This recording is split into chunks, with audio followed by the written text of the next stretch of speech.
যেই ঘটনাটি জামাতের সাথে ঘটেছে, ইটস এ মিরাকল। আমি মিরাকল এই কারণে বললাম, অথবা যারা এই ঘটনা ঘটাচ্ছেন তারা যথেষ্ট ক্ষমতা লোভী, কারণ অন্য কোনো জায়গা থেকে তারা বাটে পাচ্ছেন না, সিট পাবেন না, সেই জন্য হয়তো এই সিদ্ধান্ত নিয়েছেন। কেন এই কথাগুলো বলছি?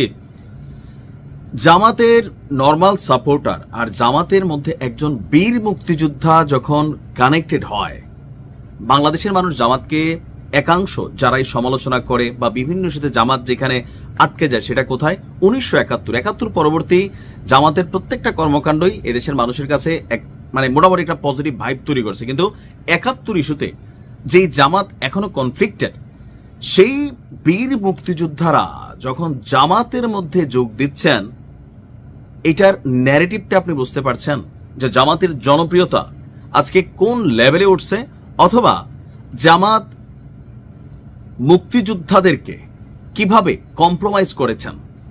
আলোচনাটা শুরু হয়েছিল মেজর আখতারুজ্জামানকে দিয়ে। মেজর অবসরপ্রাপ্ত আখতারুজ্জামান বিএনপিতে দীর্ঘদিন তিনি চেষ্টা করছেন, নমিনেশন পাইতে পান নাই, তো দিন শেষে চিন্তা করছে কোনো না কোনো দলের সাথে তো থাকতে হবে। দিন শেষে তিনি জামাতে যোগ দিয়েছিলেন। ওখানেই শেষ নয়, আলোচনার দ্বিতীয় অংশ হচ্ছে যখন আমরা দেখছি যে জামাতে গতকালকে যোগ দিয়েছেন বীর মুক্তিযোদ্ধা রফিকুল ইসলাম। 1971 মুক্তিযুদ্ধ, জামাত ইসলাম যেখানে কনফ্লিক্টেড, সেইখানে কেন আজকের দিনে এসে হঠাৎ করে এরকম মুক্তিযোদ্ধা, শুধু না বীর মুক্তিযোদ্ধা, তারা জামাতের পক্ষে যোগ দিচ্ছেন?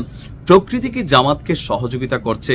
জামাতকে আসলে ক্ষমতায় চলে যাবে, অনেক সময় থাকে না যে সাবটেক্সট গুলো আপনার পক্ষে কাজ করে, অনেকটা এরকমই মনে হচ্ছে।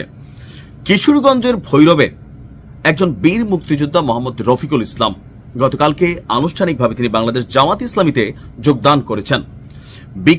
গতকাল বিকেলে ঢাকার মগবাজারে জামাত ইসলামীর কেন্দ্রীয় কার্যালয়ে দলটির আমির ডাক্তার শফিকুর রহমানের হাতে ফুল দিয়ে তিনি জামাত ইসলামে যোগদান করেন। এই সময় জামাতের সহযোগী সদস্য ফরমও তিনি পূরণ করেন।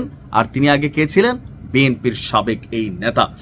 তো যেই দুজন জামাতে এসে যোগ দিছে, আমার কাছে মনে হচ্ছে মেইন আদর্শিক দিক থেকে না, তারা আসলে বিএনপি থেকে মনোনয়ন পায় নাই, এখন স্বতন্ত্র হইলে তারা পাশ করবে না। সো যেহেতু জামাত এই মুহূর্তে একটা হাইপ ভাইব ক্রিয়েট করে রাখছে, জামাতে আসলে তারা ক্ষমতায় যেতে পারে বা পাশ করতে পারে, তাদের নিজস্ব একটা ভোট ব্যাংক আছে, সেই সাথে জামাতের সাপোর্ট, দুইটা মিলা 2-4 হয়ে যাবে। যোগদান অনুষ্ঠানে উপস্থিত ছিলেন জামাতের সদ্য যোগদানকারী সাবেক সংসদ সদস্য, কিশোরগঞ্জ জেলা বিএনপির সভাপতি, বীর মুক্তিযোদ্ধা মেজর অবসরপ্রাপ্ত আখতারুজ্জামান, কিশোরগঞ্জ জেলা জামাতের আমির অধ্যাপক রমজান আলী। অর্থাৎ এই কিশোরগঞ্জ থেকেই প্রথম মেজর আখতারুজ্জামান জয়েন করার পর বিএনপির আরেক নেতা জয়েন করলেন, দুইজন একই এলাকার। রফিকুল ইসলাম বিএনপির প্রতিষ্ঠা লগ্ন থেকে রাজনীতিতে সক্রিয় ছিলেন। তিনি ভৈরব পৌর বিএনপির সভাপতি হিসাবে দায়িত্ব পালন করেছেন। কিশোরগঞ্জের ভৈরব রফিকুল ইসলাম মহিলা কলেজেরও তিনি প্রতিষ্ঠাতা। এছাড়া হালিমা সাদিয়া মহিলা মাদ্রাসা, ফাতেমা রমজান সরকারি প্রাথমিক বিদ্যালয়, শহীদ আব্দুর রহমান কিন্ডারগার্টেন সহ বিভিন্ন মাদ্রাসা মসজিদের প্রতিষ্ঠাতা। 60-এর দশকের ছাত্র আন্দোলনের কর্মী রফিকুল ইসলাম ডাকসুর নির্বাচিত নাট্য এবং প্রমোদ সম্পাদক ছিলেন। তো এত প্রথিত যশা একজন ব্যক্তি কেন মনোনয়ন পাইল না, সেটা হয়তো বিএনপির জন্য একটা প্রশ্ন। আর যার কারণে উনার স্বাভাবিকভাবে এলাকায় জনপ্রিয়তাটা, ওনার তৈরি যে প্রতিষ্ঠানগুলোর নাম বললাম, সেখান থেকে আপনি বুঝতে পারেন যে কি পরিমাণ ওনার এখানে হাইব এবং ভাইবা আছে। আর এটার সাথে যদি জামাত যোগ হয়, ভিন্নতা আসবে।